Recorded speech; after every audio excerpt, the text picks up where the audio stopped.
नमस्कार मित्रों, मैं वीके सर वीके स्टडी 91 में आप लोगों का स्वागत करता हूं। मित्रों, अगर आप लोग हमारी क्लास पहली बार ले रहे हो तो चैनल को सब्सक्राइब करना और शेयर करना बिल्कुल मत भूलिएगा, लाइक करिएगा, ठीक है, और ज़्यादा से ज़्यादा लोगों तक शेयर करिएगा, ठीक है।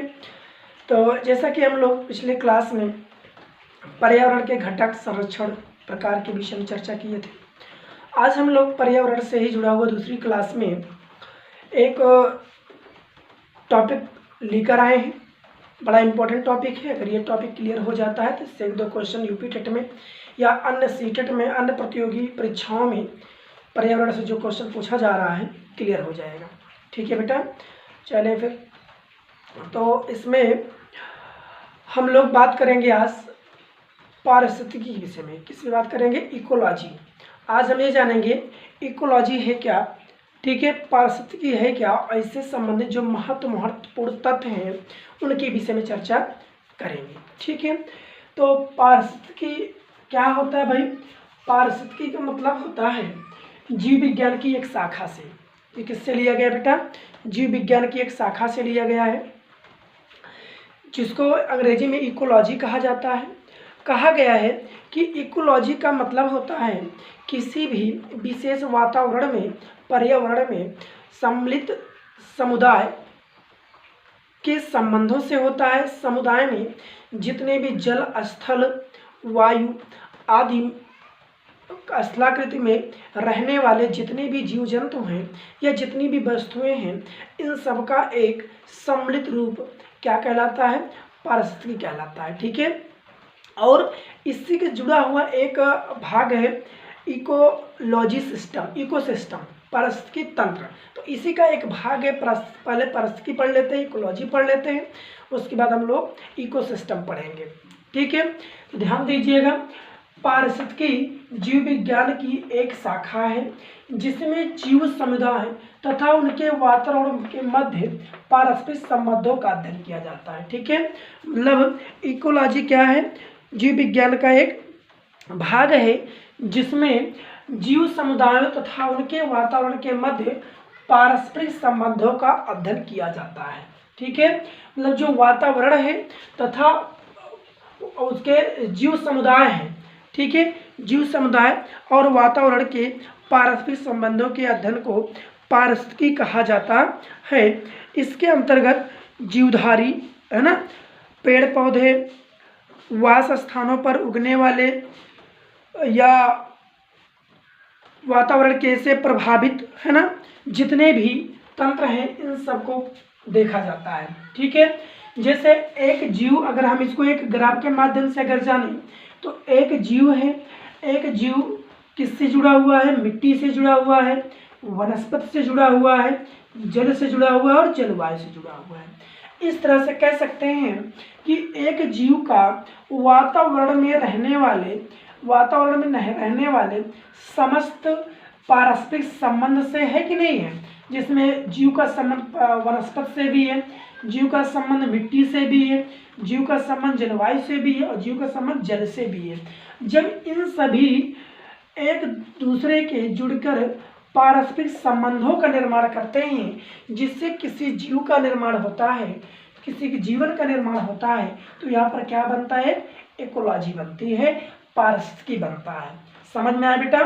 तो ध्यान दीजिएगा, जीव के लिए वनस्पति, मिट्टी, जल और जलवायु ये आपस में मिलकर एक पारिस्थितिकी का निर्माण करते हैं, जिसमें जीव समुदाय और वातावरण में वातावरण के मध्य समस्त पारस्परिक वस्तुएं का, जैसे जल, जलवायु, है ना, वनस्पति आदि का एक संबंध दर्शाया जाता है, ठीक है।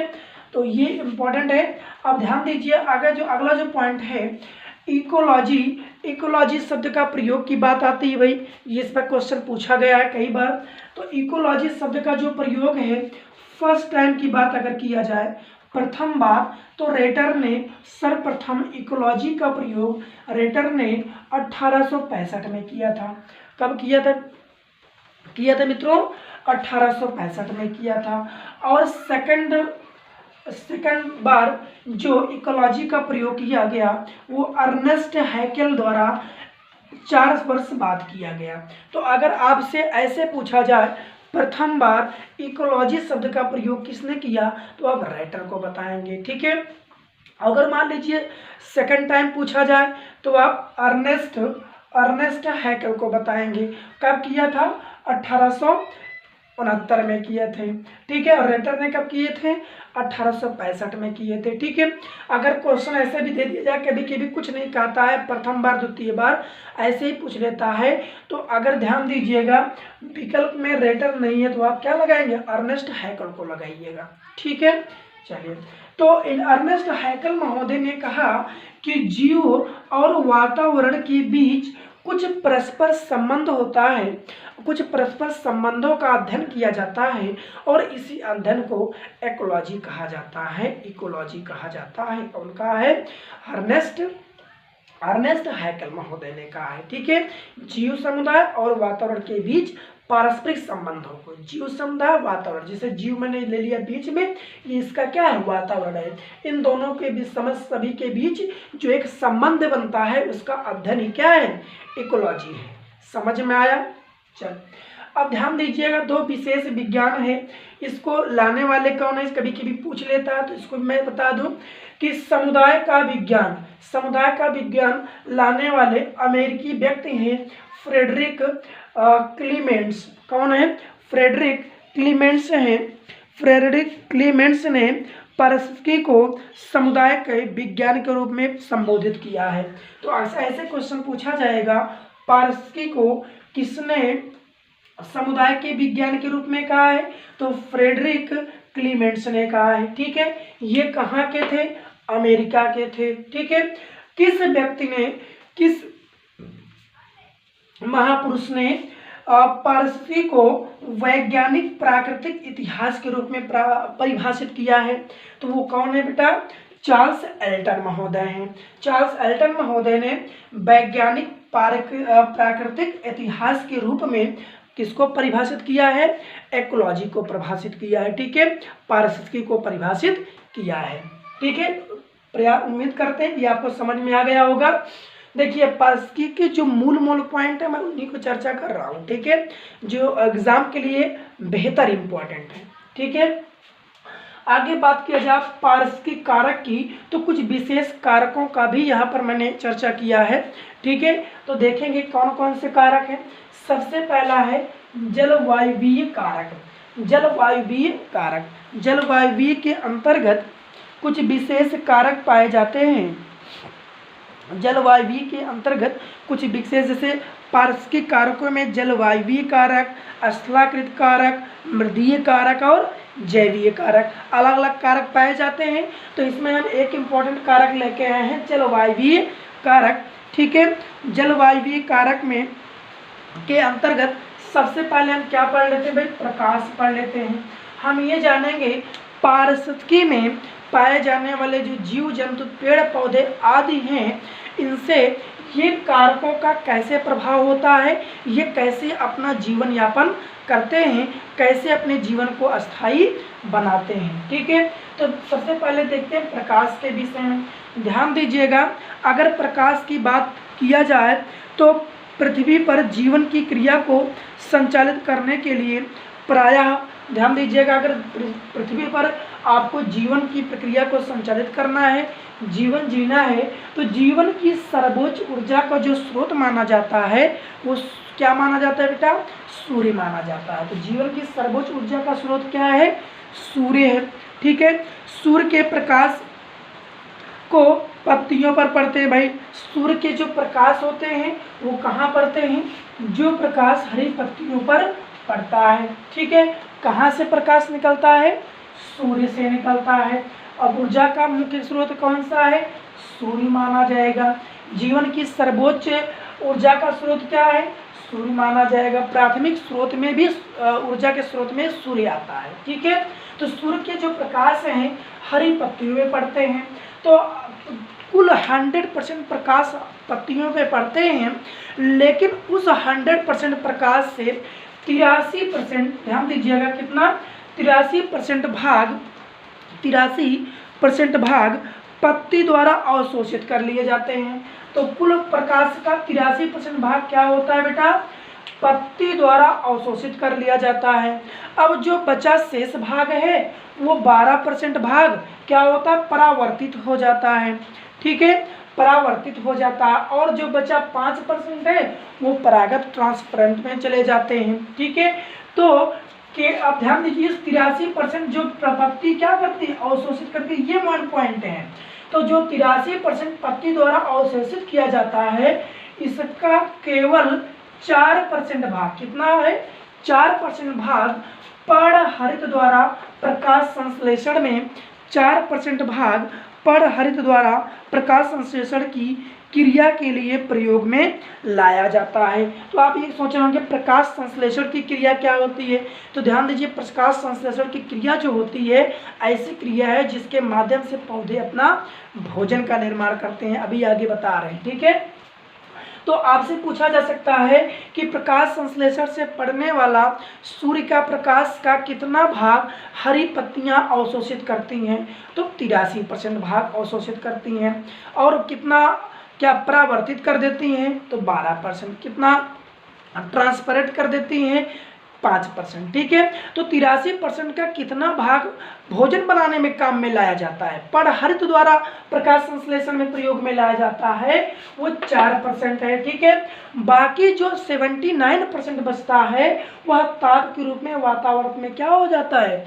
विसरित हो जाता है। ठीक है, जो शेष 79% भाग बचता है ये ताप के रूप में वातावरण में डिफ्यूज कर दिया जाता है, डिफ्यूज हो जाता है, ऐसे विसरित कर दिया जाता है। ठीक है, तो समझ में आया? प्रकाश से पड़ने वाले पौधे पर प्रकाश का क्लियर हुआ? कितना भाग अवशोषण होता है, कितना भाग परावर्तित, कितना परासत हो जाता है, ठीक, परागत हो जाता है, क्लियर हो गया होगा। ठीक है, इस प्रकार हरे पौधे पर्णहरित की उपस्थिति में ध्यान दिए पर्णहरित द्वारा प्रकाश संश्लेषण के माध्यम से, ठीक है, लेकिन पर्णहरित अगर उपस्थित होंगे तभी ऐसा होगा। उपस्थिति में CO2 तथा H2O, CO2 मतलब कार्बन डाइऑक्साइड और H2O मतलब होता है जल। ठीक है, तो कार्बन डाइऑक्साइड तथा जल के द्वारा भोजन का निर्माण करते हैं। तो क्वेश्चन ये पूछा जाता है कि प्रकाश संश्लेषण में किसके द्वारा पौधे भोजन बनाते हैं? तो पर्णहरित की उपस्थिति में कार्बन डाइऑक्साइड एवं जल द्वारा भोजन का निर्माण किया जाता है। भोजन का और हम कार्बोहाइड्रेट्स के नाम से भी जानेंगे। ठीक है, समझ में आया? अब ये प्रकाश के विषम प्रकाश का क्या महत्व है पौधों के लिए मैंने समझा दिया। अगला है बी पॉइंट, तापमान ध्यान दीजिएगा। जो तापमान है, टेम्परेचर है, ये भी ताप भी ऊर्जा का एक रूप है। ठीक है, वातावरण में ताप जो है का मुख्य स्रोत सूर्य ही माना जाता है। ठीक है, ताप भी एक क्या है? ऊर्जा है, एनर्जी है, और इसका मुख्य स्रोत क्या माना जाता है? सूर्य माना जाता है। ठीक है, प्रकाश के साथ ताप भी तरंगों द्वारा सूर्य के वातावरण में एक स्थान से दूसरे स्थान तक पहुंचता है। मतलब जैसे प्रकाश जो है एक स्थान दूसरे स्थान पर पहुंचता है, वैसे टेम्परेचर जो होता है वो तरंगों द्वारा एक स्थान दूसरे स्थान पर पहुंचता रहता है। ठीक है, पौधों, अभी देखिए तापमान का जो प्रभाव है पौधों की क्रियाओं पर कैसे पड़ता है। ठीक है भाई, मैंने बताया ताप भी प्रकाश की तरह एक स्रोत है। ठीक है, ऊर्जा का स्रोत है जो किससे प्राप्त होता है? सूर्य से प्राप्त होता है। जैसे प्रकाश अब पृथ्वी पर पड़ता है, समस्त पौधे उसका लाभ उठाते हैं, कुछ पौधों को हानि होती है। सेम उसी तरह टेम्परेचर भी सीधे जो है तरंगों के माध्यम से पृथ्वी पर पड़ता है, तो उस पर प्रभाव पौधे कैसे प्रभावित होते हैं इसको जान लिया जाता है। ठीक है, तो पौधों की क्रियाओं पर प्रकाश संश्लेषण का क्या प्रभाव पड़ता है? तो ध्यान दीजिए, सबसे पहले प्रकाश संश्लेषण का प्रभाव जानेंगे।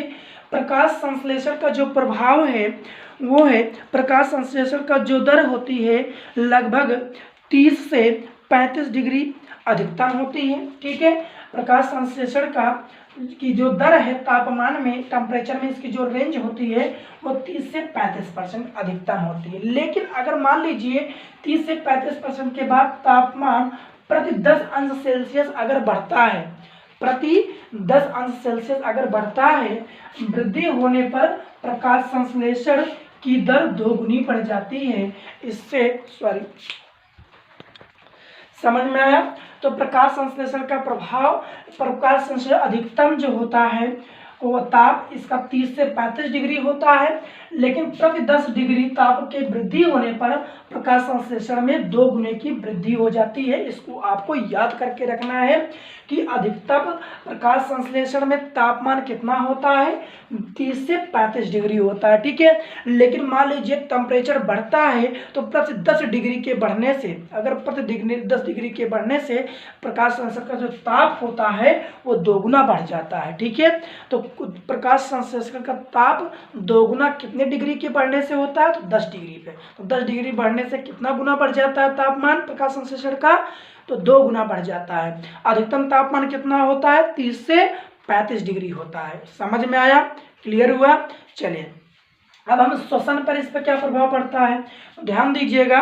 श्वसन पर इसकी सर्वाधिक जो दर होती है वो 30 डिग्री होती है, ठीक है।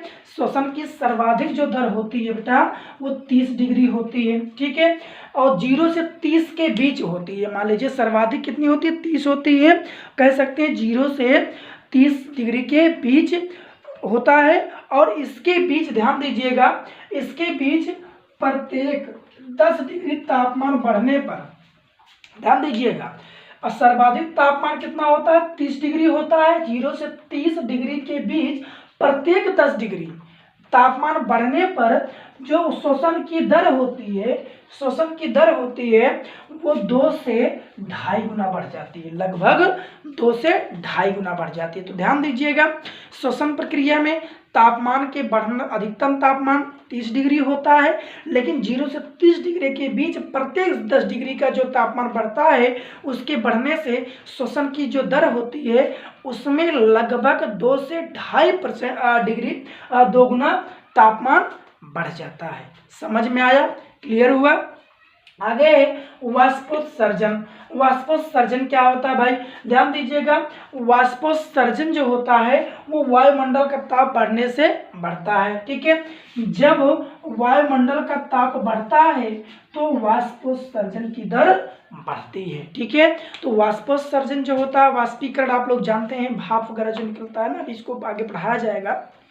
तो ये है वायुमंडल के ताप के ऊपर निर्भर है। वायुमंडल में तापमान जितना ज़्यादा होगा वाष्पोत्सर्जन उतना ज़्यादा होगा। जैसे अभी कोई भीगा कपड़ा आप रख दीजिए और तापमान बढ़ जाता है तो कपड़े बहुत जल्दी सूखते हैं, मतलब उससे जो भापें जो है पानी जो होता है वो आर्द्रता के रूप में उड़ता रहता है। तो वाष्पोत्सर्जन का बढ़ना किसके ऊपर निर्भर होता है, वायुमंडल के ताप के ऊपर निर्भर होता है। समझ में आया? चलिए अब हम ये जानते हैं, जैसे पहला था जलवायवीय कारक, उसमें अगला जान लेते हैं वायुमंडलीय नमी या आर्द्रता, ठीक है। वायुमंडलीय नमी या आर्द्रता अगला कारक होगा, ठीक है। जैसे इस, हाँ, प्रकाश था, तापमान हो गया, ठीक है।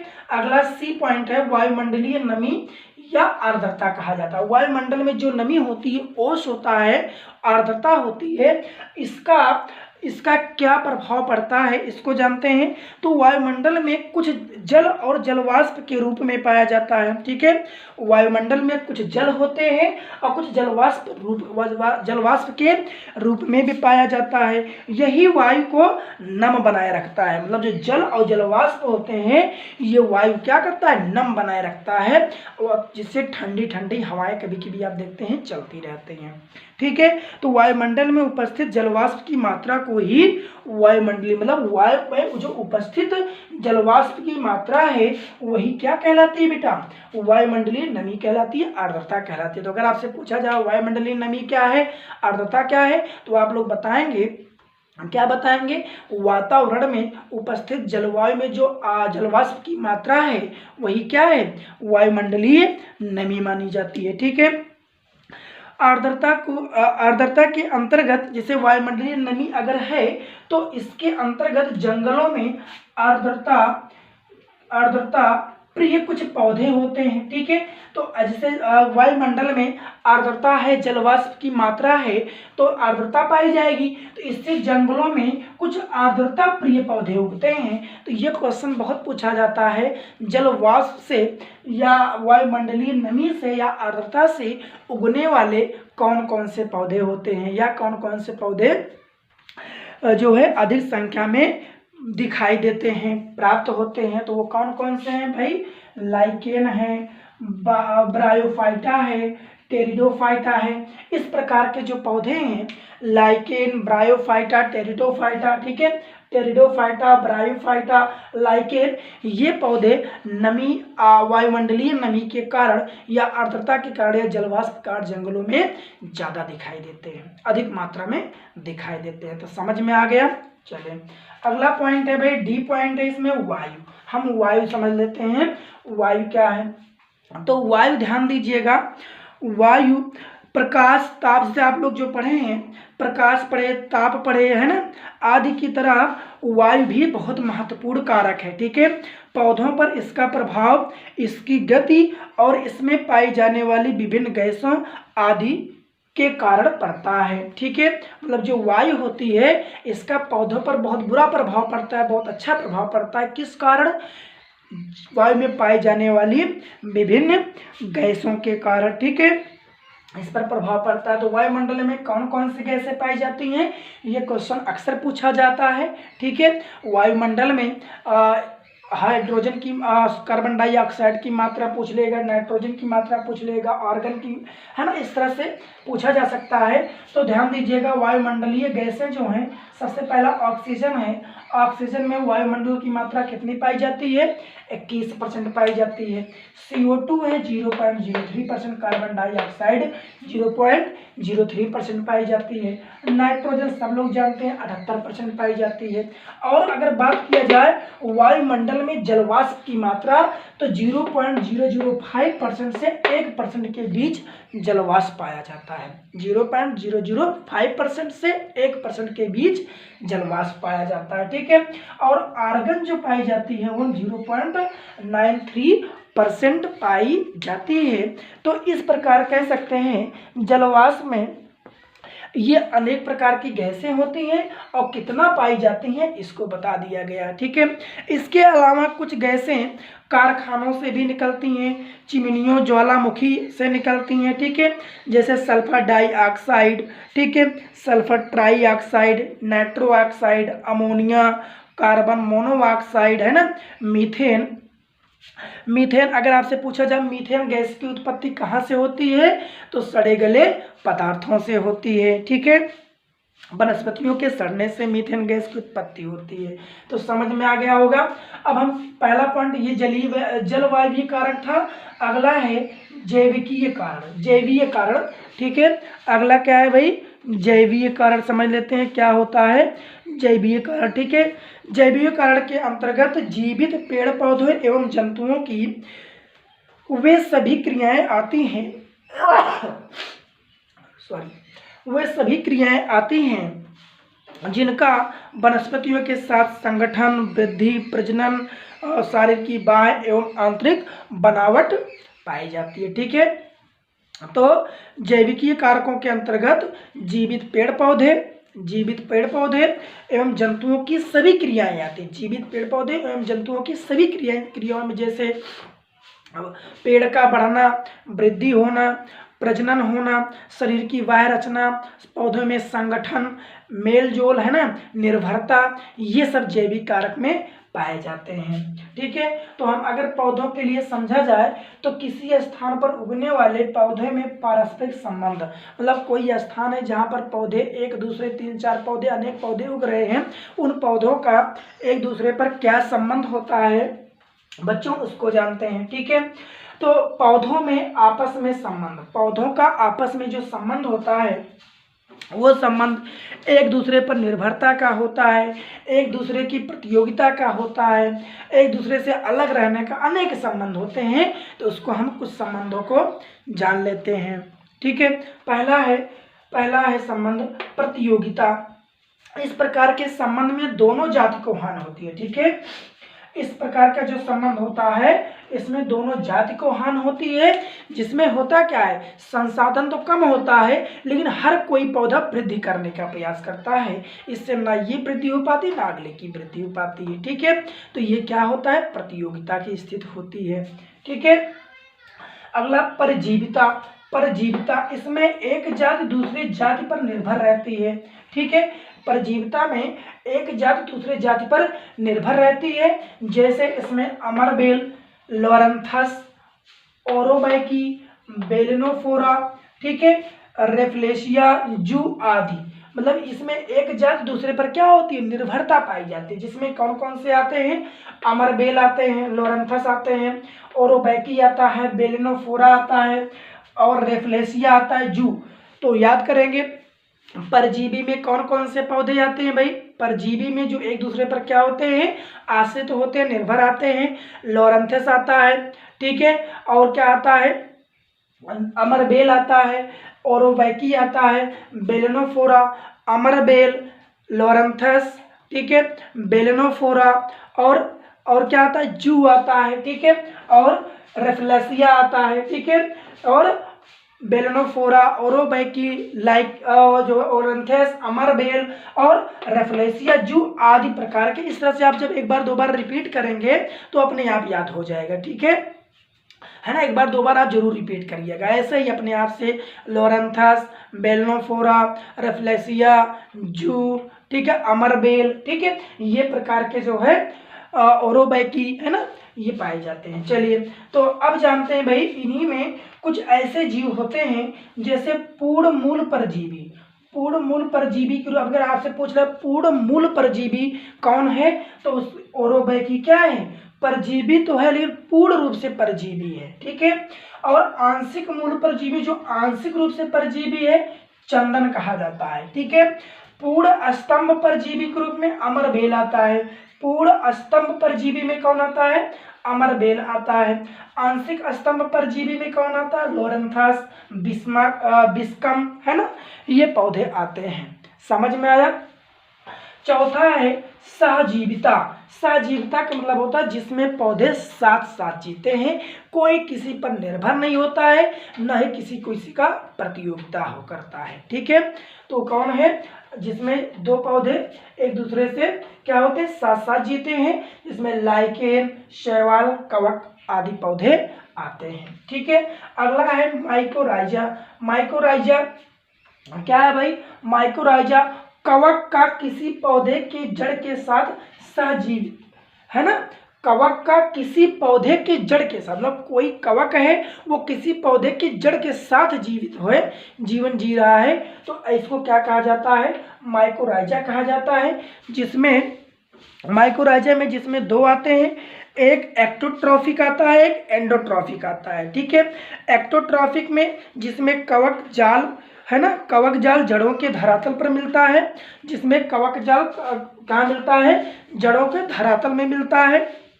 ठीक है, और जो अगला एंड्रोट्रॉफिक होता है, इसमें कवक जड़ों की वलकुट कोशिकाओं में फैला रहता है। ठीक है, इसमें कवक जो होता है जड़ों की वलकुट कोशिकाओं में फैला रहता है, इसमें जड़ों की धरातल पे पाया जाता है। ठीक है, तो ये दो है माइकोराइजा के उदाहरण हुए। उम्मीद करते हैं आपको समझ में आया होगा। नोट्स बना लीजिएगा, शॉर्ट स्क्रीन कर लीजिए, इसलिए मैं एक बार में लिख के समझाता हूँ कि शॉर्ट स्क्रीन कर लेंगे, आप जब चाहे तब देख सकते हैं। ठीक है, प्रयास करिए कि आप लोग समझते जाइएगा, और हमारे इससे जो पहले फर्स्ट टाइम जुड़े हैं जो लोग, वो जरूर हमारे चैनल को सब्सक्राइब करें, शेयर करें, ज़्यादा से ज़्यादा लोगों तक भेजें, पहुंचाएं, और नोटिफिकेशन बटन दबाना बिल्कुल ना भूलें, जिससे हमारा जो भी वीडियो अपलोड हो आप तक नोटिफिकेशन प्राप्त हो जाए। चले, धन्यवाद।